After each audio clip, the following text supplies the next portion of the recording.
bem à frente da CNN, eu não sabia que era tão frágil, e encostando frequentemente em programas como o Pingo dos Is, o Pânico e o Jornal da Manhã, na Globo News. Que é a principal. Que é a principal e tem tantos anos. Uma estrutura. A televisão ainda é precária. Claro. Estamos ainda comprando equipamentos, estamos instalando estúdios. Você trouxe Eu trouxe as coisas. Já está atrapalhando ainda. O cara sai com o microfone, tem gente assim lá, você não sabe se vai devolver.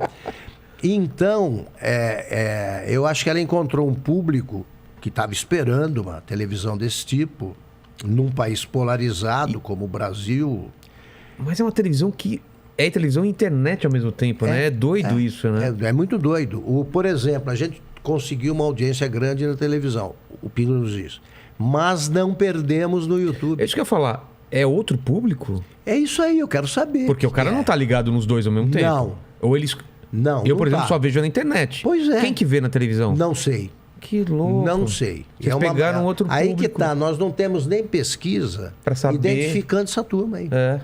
Identificando. O que aconteceu é que ele foi ficando um programa muito nacional e internacional. A Ana Paula Henkel, ela conta que ela tá andando em Los Angeles, topa com gente, brasileiros, claro. Que assiste. Assiste.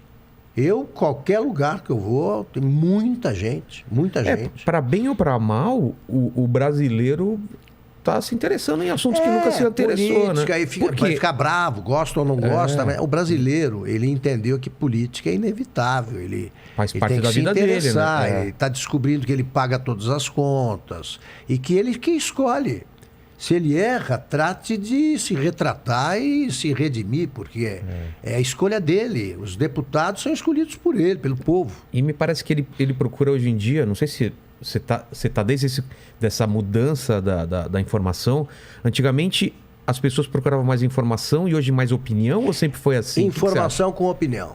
Mas hoje em dia ou sempre foi assim, Não. Sérgio?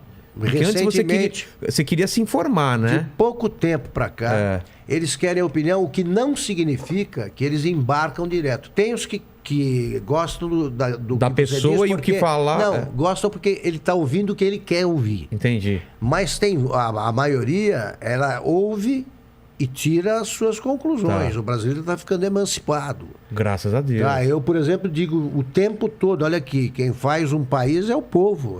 O destino de um país é traçado pelo povo. Não tem homem providencial. Não tem um cara que vai chegar e resolver os nossos problemas. Vão resolver, porra. E o brasileiro redescobriu a rua. Manifestação de rua, isso aí funciona. Naquele começo das manifestações, você estava onde? Estava trabalhando onde? Já estava na Jovem Pan. Já estava na Jovem Pan? Jovem Pan. Não peguei esse de 2013 ainda, não estava. Que foi o estopim de tudo, exatamente. misterioso, nunca foi decifrado aquilo. Foi uma coisa muito estranha, né? Você só consegue entender que havia uma insatisfação gigantesca com tudo. Com tudo. Agora, o brasileiro, ele vai... Tem que haver um partido de direita, um partido de esquerda, de extrema esquerda, todas as tendências... Então, mas lá no começo, quem que era direita ou quem era esquerda? Né? Não existia, né? Não existia. Em 1995, por aí, o Luiz Eduardo Magalhães, que era deputado federal, um cara muito legal, filho do ACM, muito inteligente, irônico, ele deu uma entrevista para Playboy e perguntaram: qual é a tua posição ideológica? Ele falou: pode escrever aí que eu sou à direita, não de direita, porque ninguém diz que é. Ninguém assume. O Maluf diz que é de centro-esquerda. O Maluf? Centro-esquerda. Então ele falou: nossa, põe aí, eu sou à direita, só eu, mas ninguém. Por quê? Você tem a direita, e teve, né, no poder, a direita hidrófoba. Essa não existe, assim, essa tem que ser isolada. O Tancredo, por exemplo, era do quê? Ele era um homem de centro. Centro, um né? democrata. Um democrata. Que é o que como eu me classifico, como um democrata radical. Tá. Não interessa, quem ganha a eleição assume, tudo bem, o outro faz oposição. Faz parte do jogo. Faz parte, porque foi o que eu sempre vivi. Claro. Na minha cidade, os meus amigos eram filhos de adversários do meu pai, ponto final. E não deixavam... Vinham para minha casa, eu ia na deles e tal. Aqui fica essa história que precisa acabar, O sujeito que pensa diferente de mim é filho da puta. Ou eu acho que quem pensa é filho da puta também. Não é o convívio dos contrários. Deixa discordar, pô. Você vê filho deixando de falar com o pai, isso amigo. Existe, nunca vi. Não entendo isso. Nunca vi. Você vai parar acontecer. de falar com seu pai porque ele gosta desse ou daquele político? Eu sempre entendi a escolha política como a escolha esportiva. Eu sou palmeirense, outro é corintiano e ponto, porra. Ponto. Terminada a eleição, você tinha, Taquaritinga, era assim, em todas as cidades. É o convívio dos contrários, que é o que define a democracia. Claro, claro. Aí você e até alternância assim, de poder você também. Você prefere fulano? Seja feliz. Não posso ficar bravo. Até argumento. Porque você gosta. Eu argumento, ok. Eu não posso dizer, como dizem agora, fulano, é melhor estar preso mesmo. Não é assim. Tem que ter lei. Se não tem lei, não pode ser preso. É porque dá a impressão que se tá contra mim, dane-se. Não pode. Só que a pessoa não entende que vai virar contra ela também. Claro, é exatamente isso. Hoje em dia é com aquele cara. Exatamente você quer que ele... Veja só, quando você defende a liberdade de expressão... Porque a pessoa eles estão desumanizando o outro para não ter esse peso de... Claro, a liberdade de expressão é, por exemplo, nós discordamos, é a tua liberdade de expressão, eu tenho que aceitar a tua. Sim. Não é? Liberdade de expressão é minha. Né? Como diz o Milor, uma das frases dele brilhantes é: ditadura é quando você manda em mim. Democracia é quando eu mando em você. Entendi. Que é praticamente isso que o pessoal pensa, que tá acontecendo, né? Não. Pô, isso é maravilhoso. Democracia é o seguinte: eu aceito qualquer cara que divirja de mim. Eu jamais briguei com alguém por causa disso. Eles brigam. Eles começam a te achar que você está louco. Então, não. Você simplesmente pensa de maneira diferente e há uma lógica no teu pensamento. Não, e pode mudar de opinião também conforme passa o tempo. Não tem problema, eu não tenho compromisso com Porque as pessoas parecem que não querem, estão tão apegadas a certas opiniões, que depois eu acho, putz, se eu mudar de opinião eu vou perder Eu mudo de opinião com a maior facilidade. Eu via, por exemplo, meu pai, o cara que eu admirava, então, mas eu via claramente que ele era um político populista. Ele não tinha ideologia, tal, ele gostava do poder. Tal. Eu via isso e tudo bem, porra. Tá? Eu nunca vi, quer dizer, o cara que fica fanatizado por um político é meio doido pra mim, porque eu não ficava nem pelo meu pai. Mas parece que a gente está fadado a ser liderado por políticos populistas. Você acha que isso é uma herança? Eu acho que acaba. É uma herança da gente? É uma herança... Por quê? Por causa de ser colonizado? Secular. Já em Portugal já era assim, né? Portugal ficou esperando a volta do Dom Sebastião por quantos anos? Mas por quê? Né? Porque a gente acha que um cara Porque vai tirar... é mais fácil você entregar o teu destino a outro. E eu me sinto aliviado. É claro, e se ele não resolver, a culpa é dele. Aí é o seguinte, você assumir o livre-arbítrio precisa de coragem. É que ninguém quer ser o síndico do prédio, mas você quer meter o pau no síndico do prédio. Você não quer trabalhar lá. Né? Livre-arbítrio é um negócio que te dá uma responsabilidade tremenda. É você, velho. A vida é a soma das nossas escolhas. É o Homem-Aranha, né? Grandes poderes, grandes responsabilidades. Claro. Então você decide uma coisa, isso aí vai influenciar a tua vida aqui, ali. Mas Augusto, quando que você começou a ver essa briga, essa nós contra eles aí? Eu comecei a ver a origem disso, não estou querendo culpar. O seu trabalho. Eu acho que o Lula, por exemplo, ninguém se transforma num líder de massas por acaso, né? Você tem de reconhecer que o cara tem algum tipo de virtude aí que o torna diferenciado e tal. Mas eu acho que o grande erro foi... começou naqueles discursos em que ele dizia nós e eles. Isso aí provoca um tipo de cisão, né? É uma cisão, é uma esquizofrenia que você dividir a metade, tá? Provoca uma radicalização, porque o mundo tem mais nuances. Você tem extrema esquerda, centro, direita, de extrema direita, não. Aqui parece que não tem... Todo mundo que aparece de direita... Não, todo mundo que aparece de esquerda é comunista. De direita é hidrófobo. Fascista. Não é assim, fascista, porra. Não é assim. Mas a gente não... Parece que a gente não tem extrema esquerda, né? Os caras não te conhecem. Claro, só tem extrema direita, que é tudo. Os caras não te conhecem. Por isso que eu não dou a menor bola para...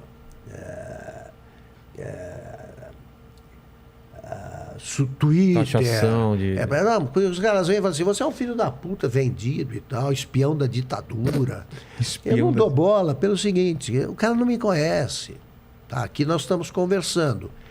Você, eu tenho certeza que você não tirou nenhum juízo de valor a meu respeito sem conversar comigo. Claro. Então eu começo a falar aí de qualquer pessoa que não conheço. Como deveria ser com isso. qualquer pessoa. Nunca fiz, nunca fiz.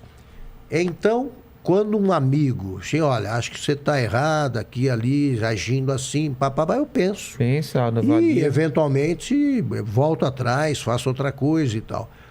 Porque assim é a vida, você tem de ser tolerante, porra. E a vida é muito boa e curta.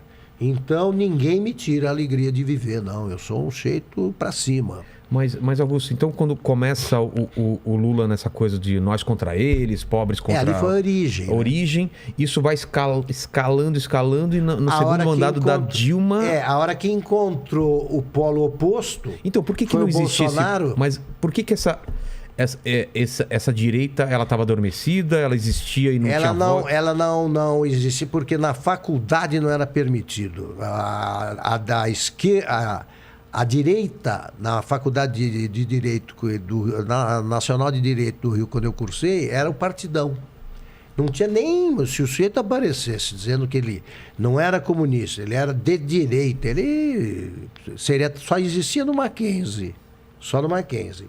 Agora, eu não sei onde esse pessoal está aprendendo, talvez seja fruto da politização do povo brasileiro, dos pais e tal. Internet também. Você tem... desde cedo, jovens que já não têm nenhuma preocupação em se dizer, eu sou de direita, outro sou conservador, sou liberal. Sou conservador, sou isso. Eu atribuo isso espero, né, que seja decorrência do amadurecimento do povo brasileiro. E também porque há pessoas que assumem isso aí que já são adultos.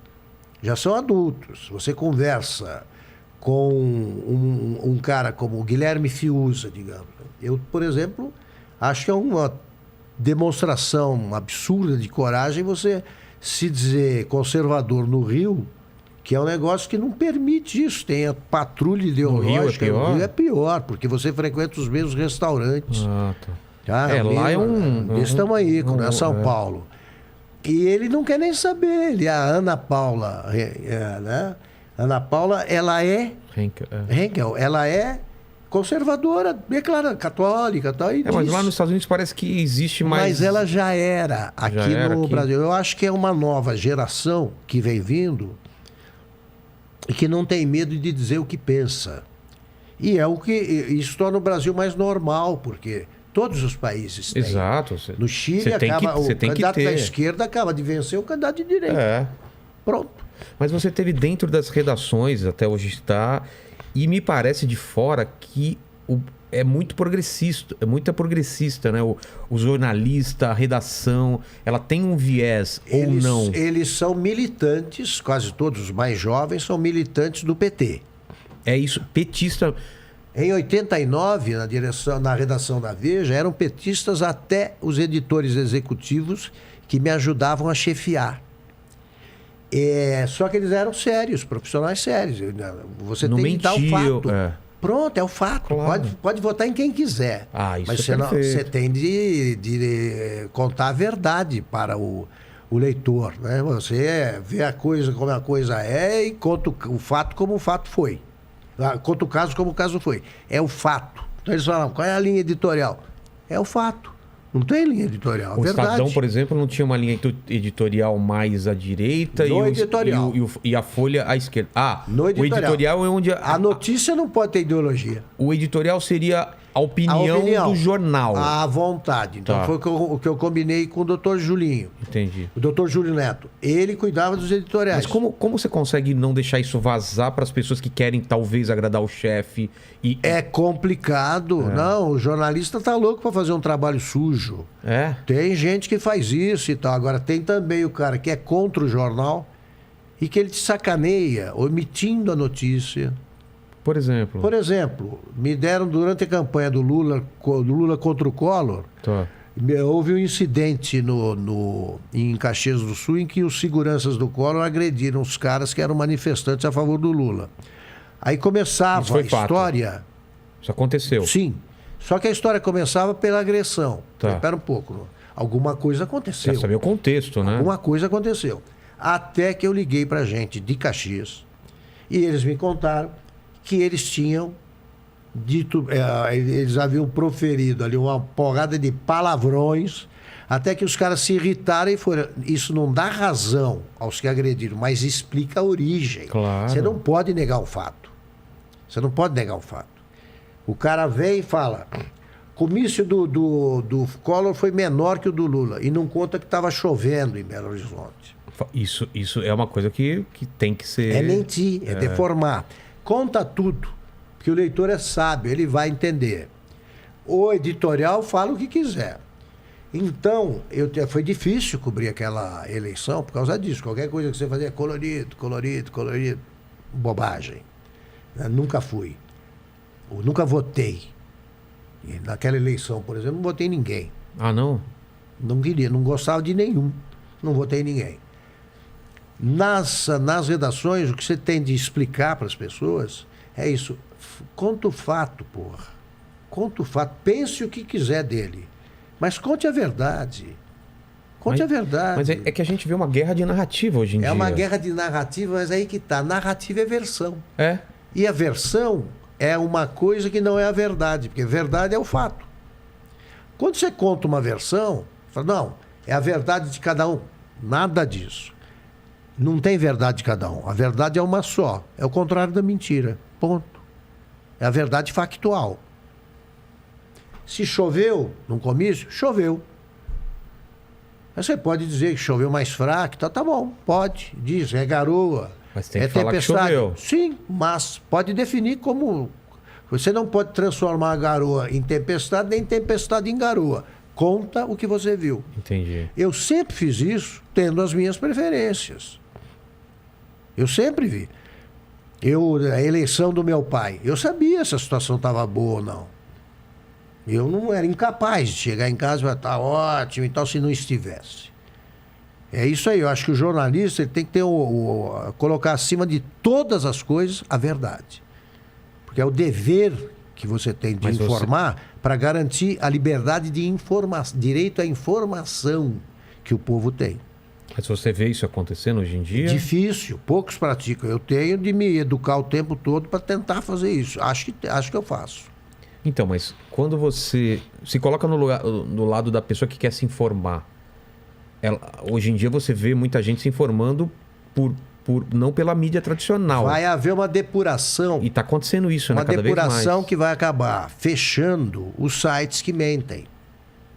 Não tem que fazer nada com eles. Não tem que fechar, não tem que ter lei, não tem nada de fake news. Para com isso. Tudo bobagem. Quem é que vai definir o que é mentira e o que é verdade? Para com isso.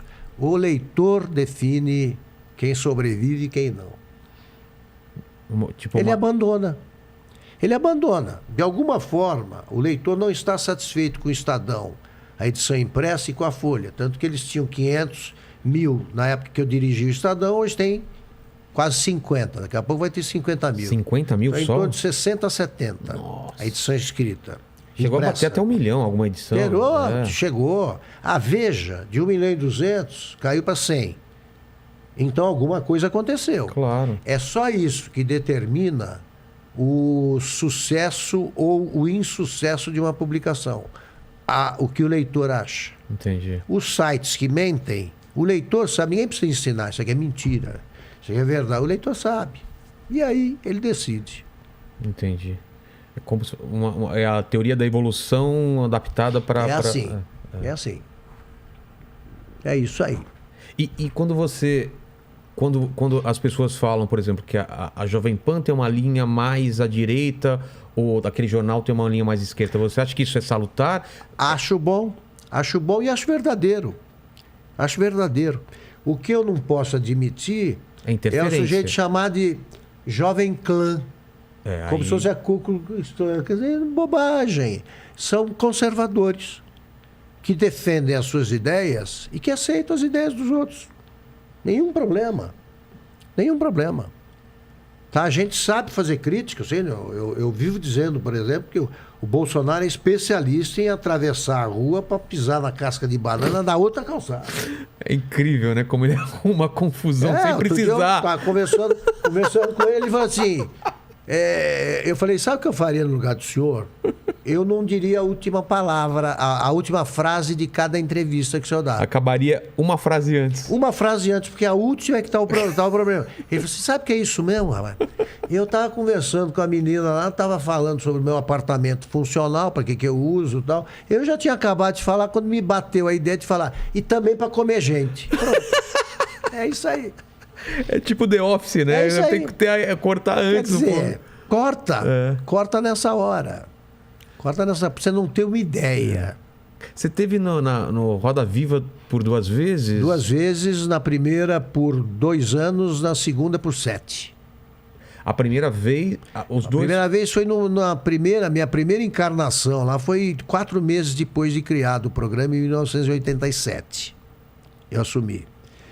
Depois eu voltei em 2011 e fiquei mais 7 anos. Lá por ser do Estado, tem uma interferência? Tem uma linha? Começou a ter muito desagradável e, no meu caso, intolerável. Na segunda ou na primeira passagem? Na segunda.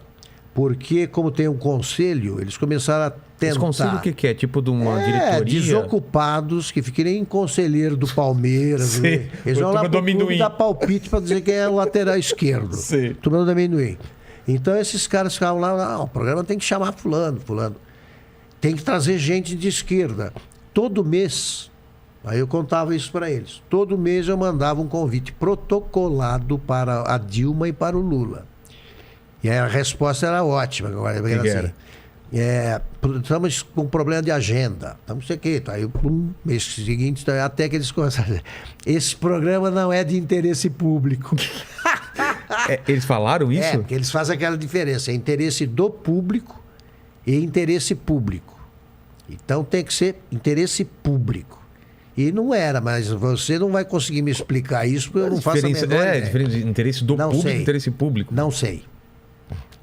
Mas eles não iam por sua causa, você acha? Não, eles não iam porque eles iam ouvir perguntas ou opiniões, como ouviu o Zé Dirceu.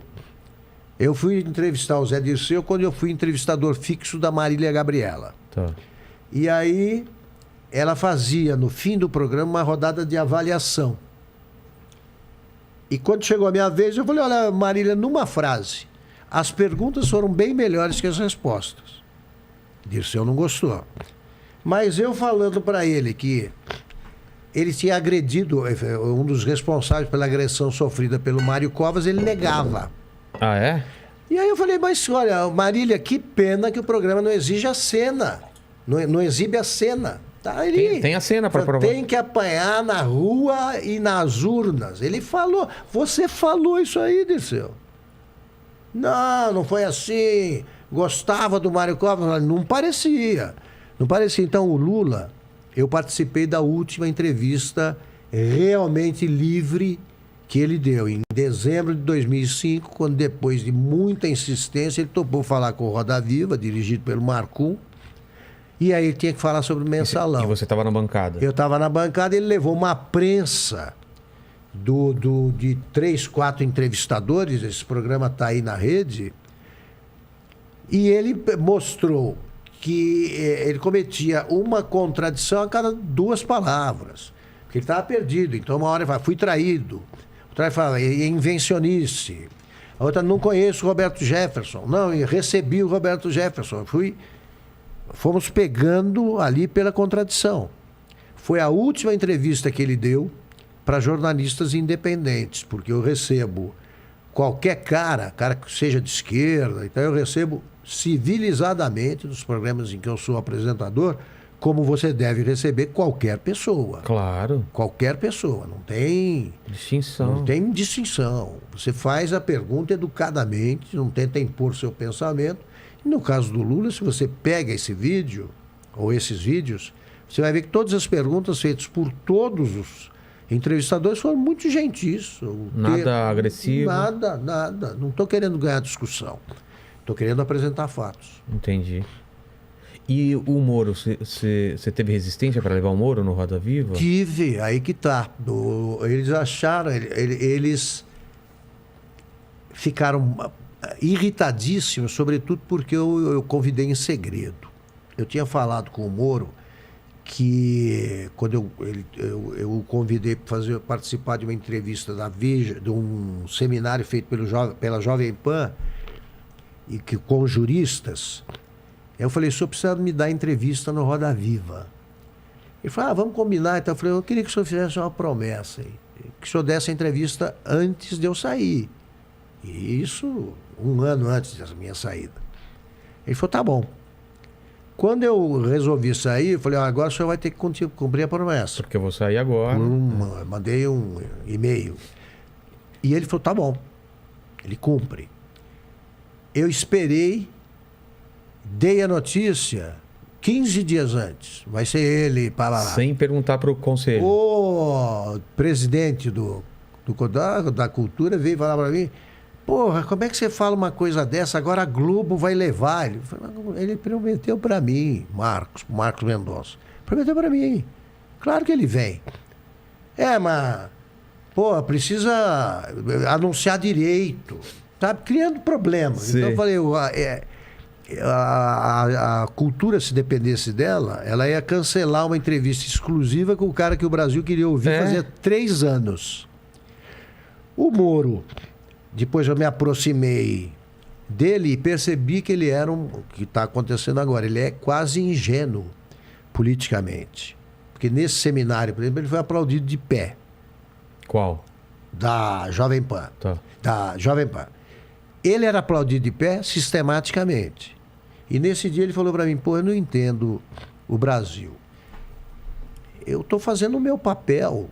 Como juiz? Como juiz, e os caras aplaudem assim. Falei, para o senhor ver como o brasileiro pede pouco. Pede que o juiz haja como um juiz de verdade. Exatamente. Que é isso. Acho que ele chefiou a mais importante operação anticorrupção do mundo, da história. Acho que foi sacaneado. Tá? Acho que o governo do Bolsonaro não agiu bem com ele. Não agiu bem. Devia ter entendido que era ingênuo e tratar de maneira diferenciada. E acho que o Supremo foi cafajeste com o Moro totalmente. Agora, eu vejo o Moro falando, ele não pode se guiar por teleprompter, ele não deve ser orientado por marqueteiros, ele não é disso, ele tem que ser o Moro. Tem que ser ele, né? O Moro.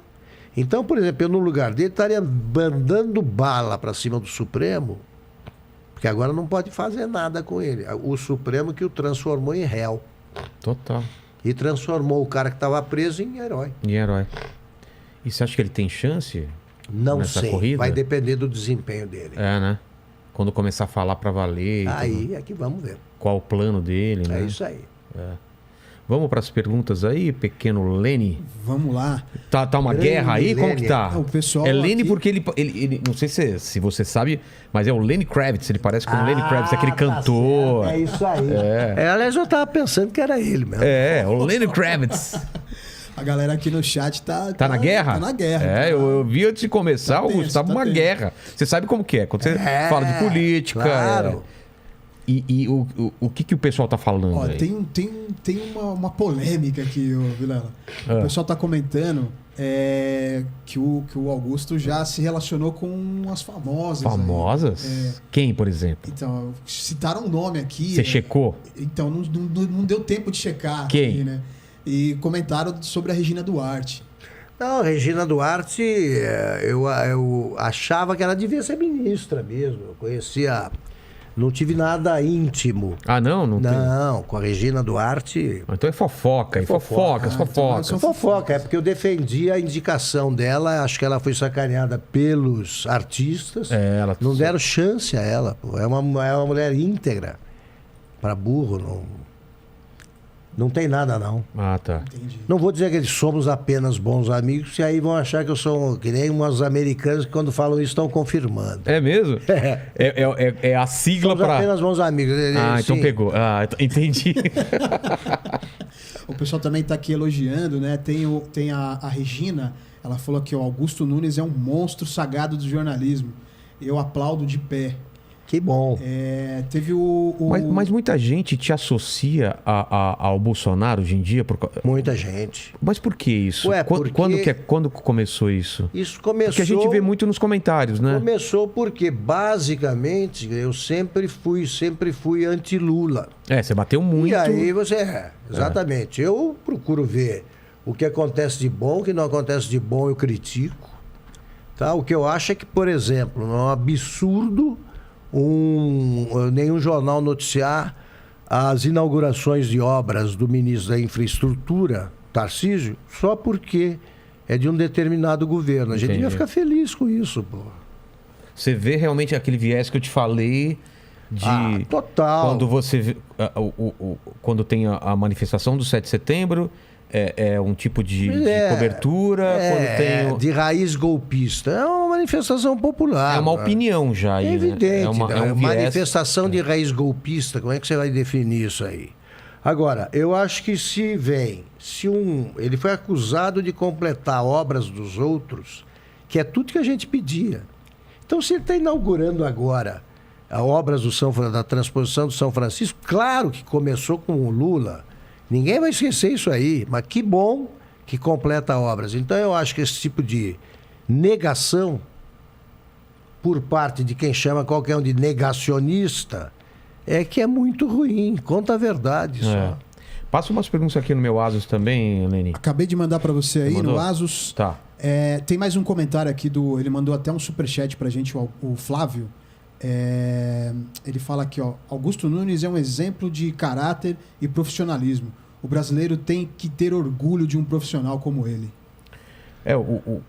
Desculpa, vai comentar. Não, eu vou dizer o seguinte, é um desafio que eu faço aí pro pessoal que conviveu comigo. Eu chefiei mais de 1.500 jornalistas. Eu desafio qualquer jornalista a tentar provar duas coisas que definem o caráter de quem dirige um jornal. Primeiro, se eu interferir em alguma pauta. Colocou politicamente. Entendi. Não pode falar isso. Não pode falar isso aí. Segundo, se eu já demiti alguém por razões políticas. Jamais. Isso é muito grave, né? Jamais. E muita gente faz isso. Nunca fiz. Mas nunca foi chamado a atenção ou foi obrigado a mudar alguma coisa também? Não faço. Não faço. Não tem como continuar no lugar. Eu jamais escrevi alguma coisa na qual não acreditasse. Quando o dono me pedia para escrever algum editorial e eu não concordasse, eu dizia o seguinte, olha, eu não concordo com essa posição e é melhor escrever alguém que saiba, ser escrito por alguém que saiba escrever e acredite nisso, porque vai ficar mais convincente. Senão fica uma coisa totalmente melhor até para o jornal. E não escrevi nem artigo não assinado, eu escrevi se não confiasse, se não fosse minha aquela ideia. Tem uma coisa também que eu vi você numa entrevista falando que você já recebeu, já tentaram te subornar. Sim, duas tentativas. O que me deixa muito preocupado porque se aconteceu com você, deve acontecer direto. Só 2 denunciaram isso. Você acha que só 2? Então. E pelo mesmo subornador. Como Você acha que o cara é tão azarado que escolheu 2 e nenhum aceitou? Quantos não falam, né? Os caras me ofereceram. Um foi o Fernando Sandoval, que é um jornalista que já morreu. O outro foi o Mário Alberto de Almeida, que foi diretor da Gazeta Mercantil, acho que está vivo. É o quê? Comprar opinião? Que eles... Não, chegaram. O Mário Alberto queria que eu ajudasse, eu não entendi direito onde ele queria chegar, mas eu tinha de fazer uma reportagem falando bem do Ibis Rezende, que era ministro da Agricultura do Sarney, tinha sido governador, prefeito de Goiânia, governador de Goiás e tal. Eu tinha que escrever com o título, a matéria tinha que ter um título, o ministro das boas notícias. Porque a safra estava sendo boa e tal. Entendi. E que isso ajudaria, era um esquema meio que passava assessoria pelo de imprensa e tal. Ele foi falar comigo. Eu cheguei e disse, olha, alguém falou que eu aceito e tal? Não, é por isso que eu vim, eu sou teu amigo e tal. Tinha sido meu chefe na Veja, de política. E aí eu disse, não tem medo de ir para o inferno, não. Ele perguntava, você acredita em Deus? Eu falei, não é medo do inferno, não, é que a gente escolhe o papel, né, na vida. Eu escolhi o papel do mocinho nessa história. Não entro nessa. Nunca. Porque eu acho que é um caminho sem volta, né? Que aí Imagina. você fica... Imagina. As pessoas sabem que você é o cara que pode ser comprado, É né? evidente. Né? Então, recusei. Depois de um tempo, ele me telefonou várias vezes e tal. Eu mandei um bilhete dizendo o seguinte: olha, bote na conta da minha entre parênteses, formação interiorana, mas eu não tolero corrupção. Tal. Ponto. Depois de um ano, aparece o Fernando Sandoval fazendo uma proposta para eu ajudar o Fleury, que era o governador. Eu disse, mas o Estadão já apoia o Fleury editorialmente. Ele falou, sim, mas pode deixar de apoiar, né? Ah, era uma garantia. Tá, e como é que era? Achei até engraçado, porque eram $600 mil. O quê? $600 mil e ele ficaria com 200 e eu com 400. Quando eu contei pro Ricardo Ainda Sete, numa eu falei, rachadinha? Ô Sete, eu falei, o cara até é justo, porque como eu vou escrever, eu ganho um pouco mais. É, só faltava ele querer metade, né? Exato, metade não dá. Nossa! Metade não dá.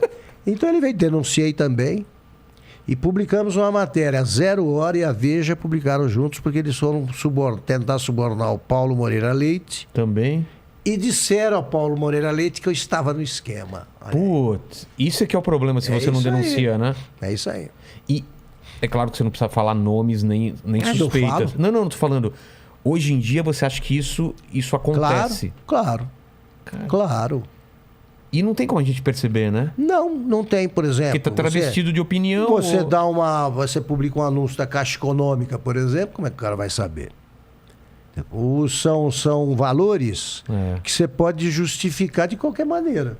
Exatamente. Não, vale isso aí. Tal site vale isso. Isso acontece muito. E muito jornalista achaca, né? Chega e faz um seminário, jornalista de economia, faz um seminário, convida um empresário qualquer a patrocinar, participar do grupo de patrocinadores, deixando claro que se não patrocinar não terá a simpatia dele na coluna que ele tem. Chantagem. Chantagem imoral e ilegal. Também tem esse tipo de... Também. Que é uma corrupção branda, Também. né? Mas é corrupção da mesma forma. Tudo. Que absurdo. Aí é o seguinte, é você ter caráter ou não, né? Você ter valores. Exatamente. Você quer perguntar aqui ou eu leio daqui? Não, eu só queria fazer uma correção que eu falei Flávio e quem mandou o Tá. Quem mandou o superchat foi o Sérgio Magri. Tá bom. O professor Lobão, eu vou juntar duas perguntas aqui. O professor Lobão pergunta se você se arrepende de ter apoiado o presidente, e o João Francisco, não sei se dá para colocar na mesa, ele pede apontar alguns erros desse governo. Olha, apoiar o presidente, eu não... Foi porque eu tinha de trabalhar em São Paulo, eu não votei. Tá. Não votei. Eu apoio o que eu acho correto e discordo do que é incorreto.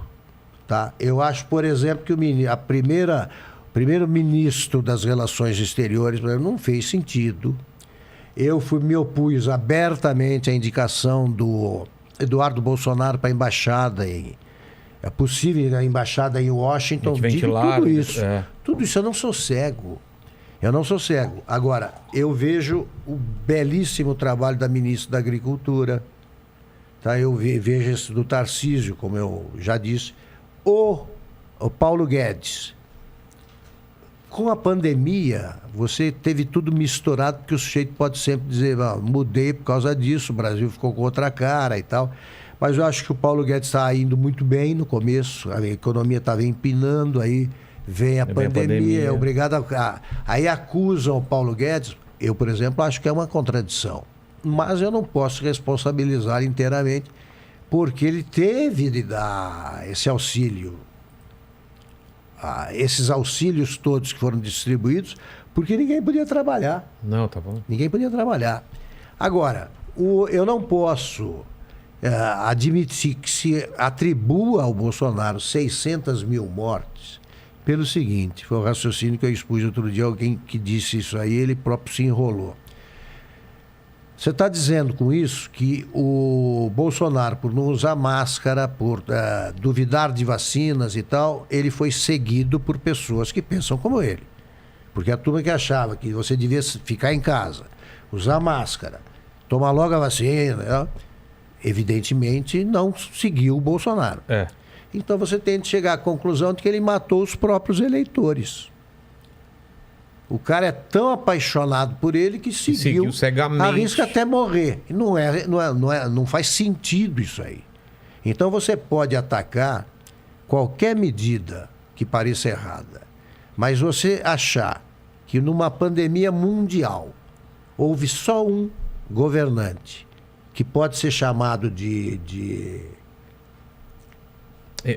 genocida, não faz sentido também. Quer dizer, quem é o genocida de outros países? Só isso, são essas as observações. E tirar um pouco também a responsabilidade do vírus também, né? Claro, o que matou foi isso aí. Quer dizer, quem foi claro que ele fez muita lambança. Claro, como fizeram lambança os governadores, prefeitos, claro. Foi uma Ninguém bagunça. conhece o vírus.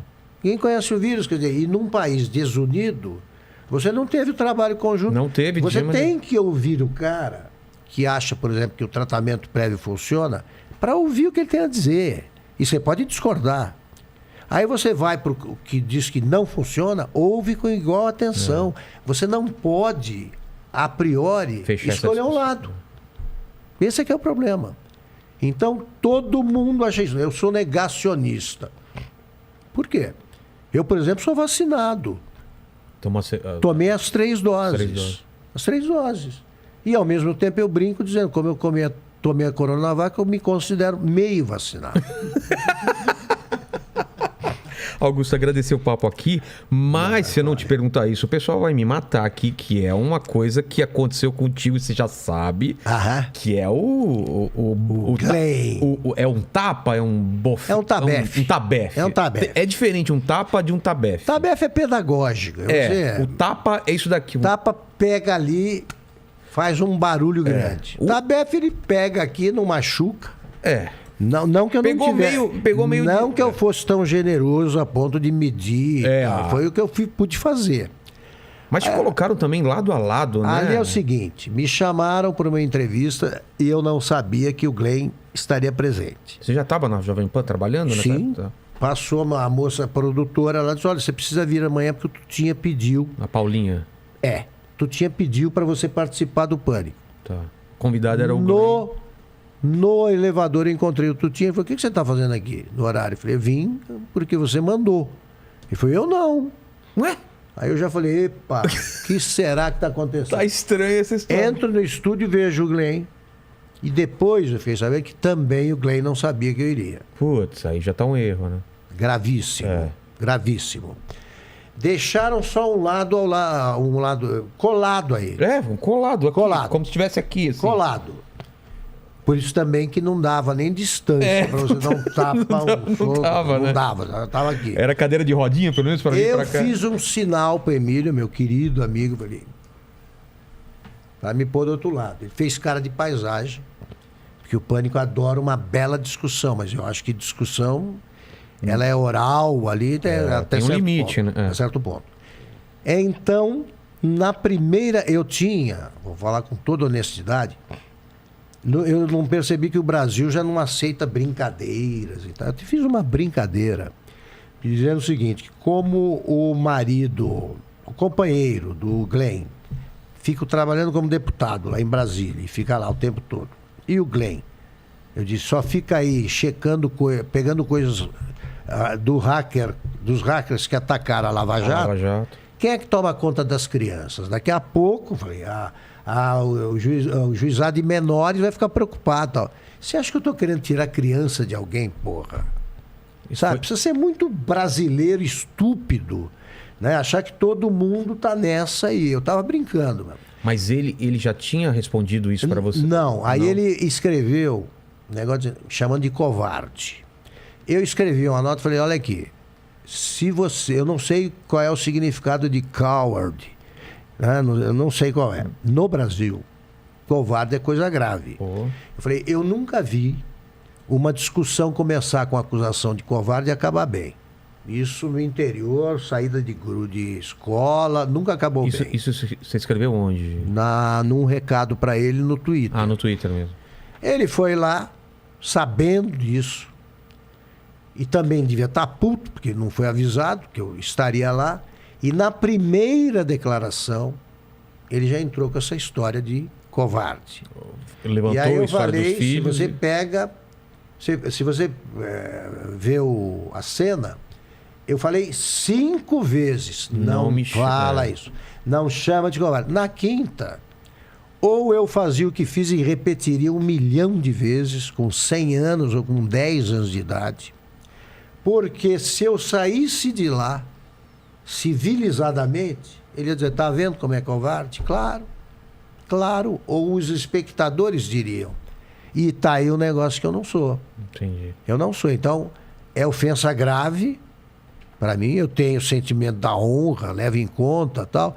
Eu reagi fisicamente, o que é perfeitamente legítimo. Vamos parar de frescura. Tá? Você vê, eu cresci vendo briga. A gente briga em casa, briga com o irmão. Agora, não. Todo mundo é pacífico. O homem não é pacífico quando provocado. E eu reagi a uma provocação e contei. Eu contei outro dia e vou repetir aqui. Foi o único texto que eu escrevi no qual eu não acreditava, aquelas desculpas lá que eu... Qual? Aquela, você quer teve... dizer, justificativa, Entendi. não era bem desculpa. Por quê? A pedido da Jovem Pan, que eu não queria processo. Entendi.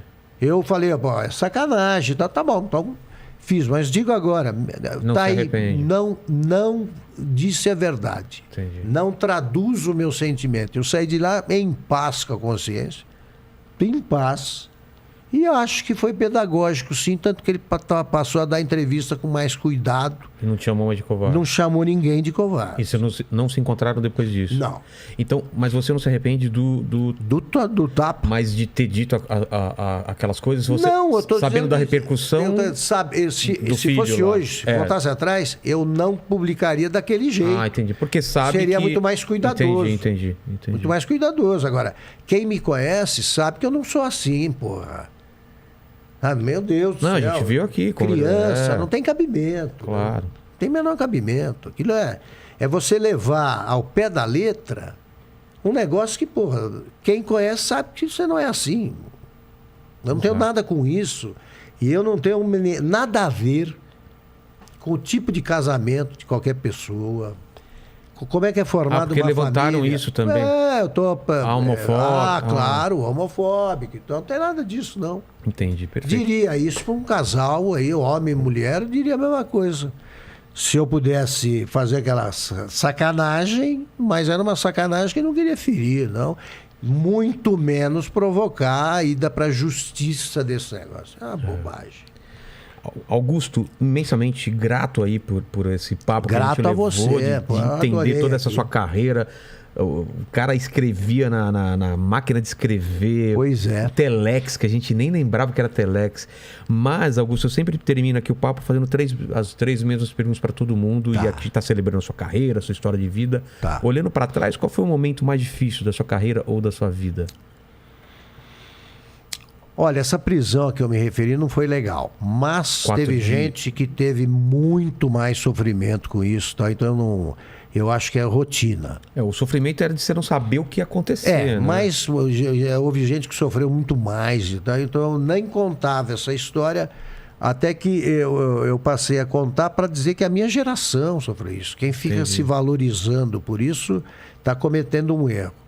Eu acho que o pior momento profissional foi quando eu descobri que a primeira empresa que eu trabalhei, que era os diários, pagava com atraso. Salário atrasado é um negócio tão desmoralizante, né? Tão cafajeste, que eu passei a minha vida vigiando as empresas em que eu trabalho para saber se o patrão age Pagava. corretamente. Porque Nossa. você chegava para receber o teu salário, você tem compromisso com várias Claro. pessoas. E E de contas vêm repente, sempre. nos diários associados acontecia o seguinte, o cara fechava, entrava um diretor, a fila lá, Para receber. esperando. Fechava o guichê e você via o diretor, você sabia que ele estava lá pegando dinheiro para ele. Para ele. E tinha aquela fila, eu era ainda um estudante, eu ganhava mesada, me virava com a minha família. Mas você vê o pessoal recebendo atrasado te marca para sempre. Claro. Te marca para sempre. Foi o meu pior momento não ter saído de lá num primeiro momento que eu vi uma cena dessas. Mas em também- solidariedade aos... Mas também nunca mais depois em outros empregos. Nunca mais deixei isso acontecer. Entendi. Nunca mais. Segunda pergunta é o seguinte: iremos morrer um dia, Augusto? Espero que demore Infelizmente, muito. né? Infelizmente, porque a vida é muito boa. Mas o pessoal pode voltar nesse vídeo aqui, daqui 234 anos, e querer saber quais seriam suas últimas palavras, seu epitáfio. Olha, eu já pensei nisso aí, É. porque o Nelson Rodrigues contou numa entrevista em que ele também foi convidado a dizer o que ele diria na hora. Ele E estava ele? muito doente. Foi sensacional, ele- porque ele falou assim: pro repórter, você escreve mesmo? Posso falar? E o repórter, pode, Pode. a gente publica. Ele estava doente e podia morrer. Ele falou assim: minhas últimas palavras são as seguintes: que grande besta foi o Carlos Marques. Não se pode. Era um conservador. Deu uma dessa. Eu pensando nisso, eu diria o seguinte, e aliás, sobre a morte. Eu achei ótima a entrevista do Woody Allen, em que perguntaram assim: o que você acha da morte? Sou contra. Não, mas o que você acha? Não, sou contra. Sou contra. Eu sou tão contra que eu nem falo nisso. Eu não gosto de falar. Acho ótimo. Ótimo. Mas eu diria o seguinte: que eu tive sempre, a minha relação com a liberdade foi sempre um caso de amor e eterno. E eterno. É isso aí que eu escreveria se deixasse uma inscrição na sepultura. Até a Aí eu escolha sei- pela sua profissão Pois tem é, a ver com sim, isso, exatamente. né? Foi um caso de amor eterno, meu. Eu sou obcecado pela verdade. Tá? Eu não minto. Não minto escrevendo. Você pode contar uma mentira generosa. Uma vez eu não vou chegar para uma mulher feia e dizer você é feia. Isso é horrível. Sabe? Você é horrível. Mas escrevendo, então eu não toco nesse assunto. Porque se eu tocar, eu vou dizer que é feia. Entendi. Não tem jeito. Então é isso, é com a verdade. E a terceira pergunta, você como jornalista, eu imagino que deve ter várias dúvidas na sua cabeça, várias Sim, perguntas. eu que sou você homem faz. com dúvidas. Escolhe uma dessas dúvidas pra gente. Pode ser pequena ou grande. São as três perguntas, né? Fundamentais, né? De onde viemos, quem somos, para onde vamos. São essas. E a gente vai morrer procurando Eu essas... morrer procurando e eu procuro ser otimista, mas eu acabo pensando como o Milor Fernandes, né? Que ele falava o seguinte: eu estou preparado para não acontecer mais nada, eu morro e nunca mais vejo nada.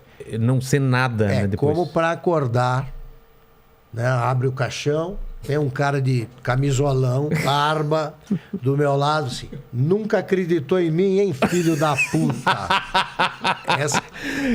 Tomara que seja a segunda. Tomara, porque... Então não tem cremação comigo, não, como falava o Hélio, porque tem que estar pronto para qualquer possibilidade. E aí, conselho do Hélio Gaspari também, eu quero ser enterrado de terno e com dólares no bolso, porque se tiver uma outra vida, a moeda é o dólar. Com certeza não vai ser real. Obrigado, Augusto. Obrigado, Lene. Ranieri, obrigado, Pessoal que tá Lene. aí até agora. Obrigado ao pessoal que acompanhou, inclusive ao pessoal que não gostou, não tem problema. Isso daí faz parte. problema, Mas isso tem muita aí. gente que não gosta e assiste. Eu acho ótimo. É o melhor tipo de pessoa. Acho o cara ótimo. não gosta, mas tá assistindo, né? Às vezes o ódio é mais fiel que o amor. Exatamente. Isso aí. Obrigado. Então se inscreve nesse Obrigadão, canal cara. e curte aí. E você tá todo dia nos Pingos?